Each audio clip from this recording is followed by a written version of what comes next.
Hello everyone, Pedro with you, and in this video I'm going to show you how to delete all the cache on Mac or iMac, doesn't matter.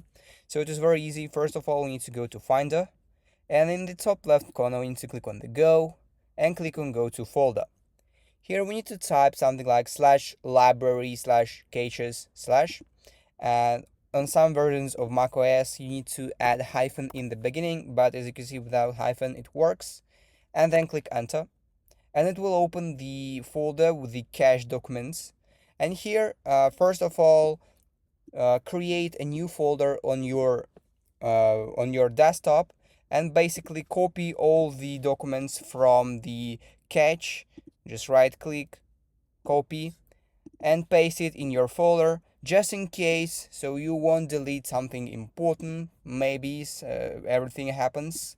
And now you can just select it one more time, right click and move to bin, enter your password, and you're done. And basically that is it. That is how you can delete all the cache on your Mac. If you found this video useful, leave a like and subscribe to the channel. Thank you.